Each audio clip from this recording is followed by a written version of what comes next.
What's up, sports to the bone family? What's up? What's up? A blessed evening to you all. Welcome back to another video, my viewers and subscribers. How are you guys doing? So I'm just getting a chance, my viewers and subscribers, to do my little recap of the first ODI game between Pakistan and West Indies. Now, if you guys were tuned into the channel or tuned in, you would have noticed that I did run about 2 lives today while the game was going on.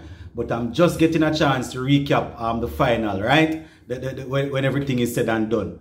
West Indies, the bowling didn't hold up at all, my viewers and subscribers. The batsmen were put under the fire and they came out, I could say they came out reasonably well, because batting first we were able to put together 305.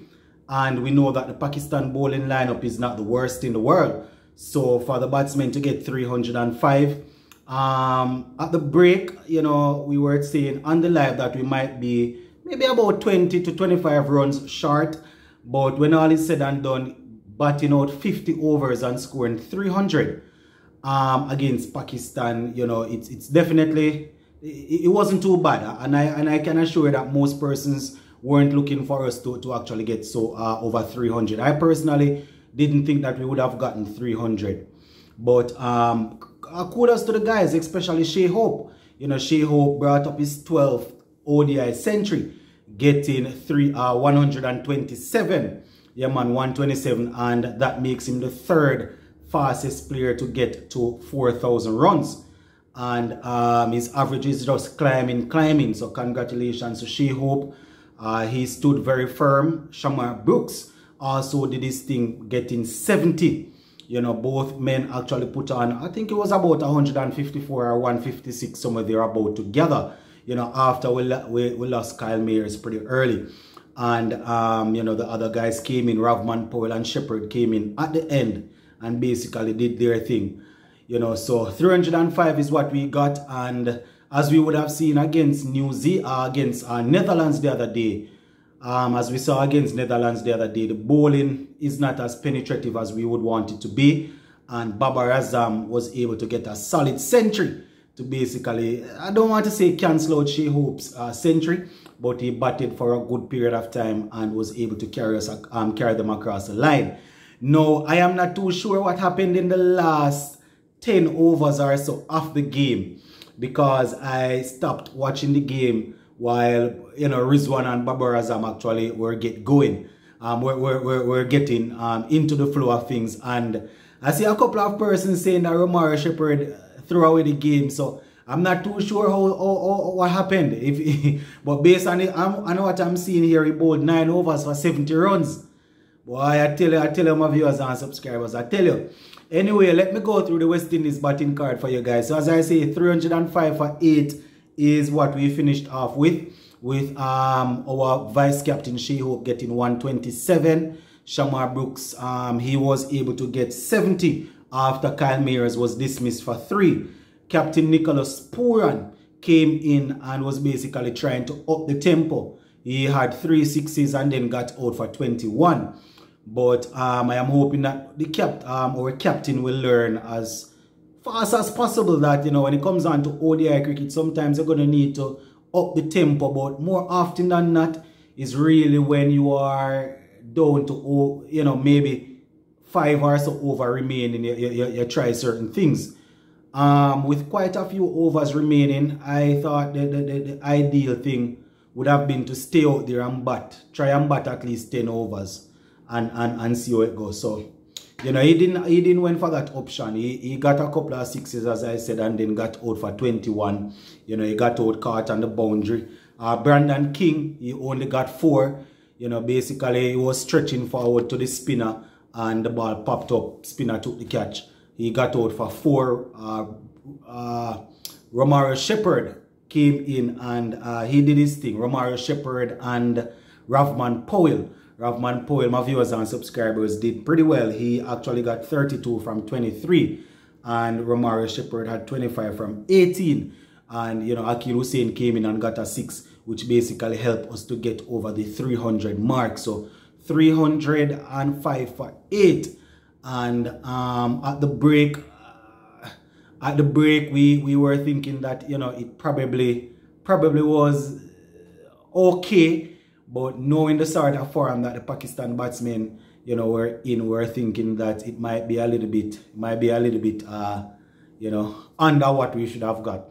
But yeah, that is how it went, my viewers and subscribers, as it relates to our batting. So once again, it was good to see the batsmen going out there. Basically, 2 of them anyways, or 3 of them going out there and getting some runs and making sure that, you know, we got over the 300 mark. You know, it's ideal to bat out 50 overs and to score 300. It's a starting point. We didn't win the game, but, you know, it's definitely a starting point. If we can consistently score 300 and bat out 50 overs, you know, it simply means that we are on the improve. Now, when it came on to the bowling wasn't as penetrative as we would have wanted. I think it was Jaden Seals who picked up the first wicket.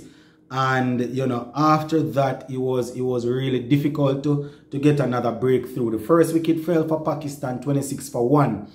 And the second wicket didn't fall until they were about 129 for 2, when Olhak got out for I think he was in the 40s when he got out. Now, in terms of the bowling for us, Alzarri Joseph had 2 for 55 from 10 overs.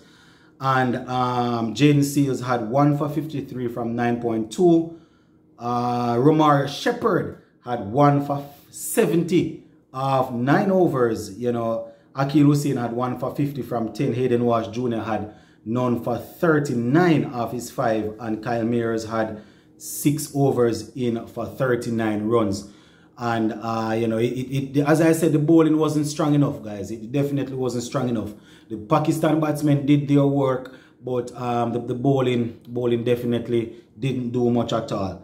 Now, in terms of the top scorers of Pakistan, Babar Azam had 103 from 107. He was eventually removed by Alzarri Joseph.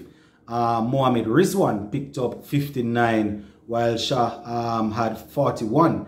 You know, and at the top there, Fakhar Zaman, he only had 11. While why did I say Imam Olhak had 43? He actually got 65. He had 65. So that is where we fell, my viewers and subscribers, as it relates to the game today. We are definitely going to be looking to try and get things a little bit better in the next game. But you know, it wasn't bad as it relates to the batting. You know, the pitch, we can say that the pitch wasn't the worst for batting, so we made use of it.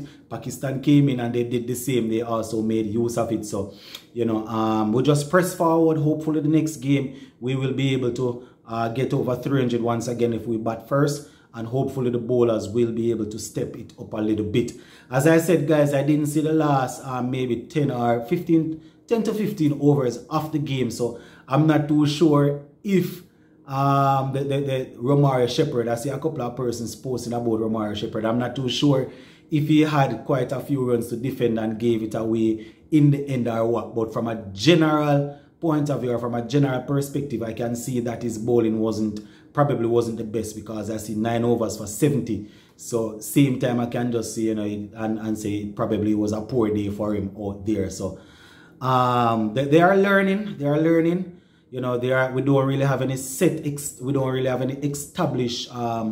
players out there apart from Shai Hope, who you can say, you know, is always in the team, and probably Poor and Alzarri is always there also. But, you know, we need a core of players to really pull their slack, and then the others will fall in place. So people like Alzarri Joseph, the Poor and the Shai Hope, Ravman Powell has been there for a while. You know, these guys, we definitely want to see these guys stepping up and leading from the front and making sure that, you know, whoever else the selectors or the coaches want to try out, they can easily slot in. But the core players are the ones that are going to be leading the team all the time. And you know, it's really tricky. It's really tricky, my viewers and subscribers, because from I am watching West Indies cricket till now, we are turning the corner. We are working towards the future. So there is never ever going to be a present, apparently.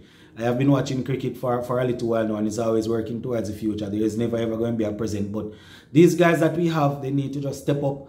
And having scored 300 today, without you know, just losing 8 wickets, it should be a confidence booster to the players that they can go out there and go toe-to-toe with the bowlers. You know, maybe not so if the pitch is being a little bit mischievous, but both teams will have to bat on the same pitch. So, you know, it should build their confidence a little bit, and hopefully the other guys that didn't chip in today will be able to chip in. So, yeah, we're going to leave it right here for now, my Sports to the Bone family. Have another video for you guys early tomorrow morning, right? We're going to be talking a little bit about West Indies Test squad that was named and a couple of players that were included in. So, big up on yourself. Until then, my peeps, I'm out.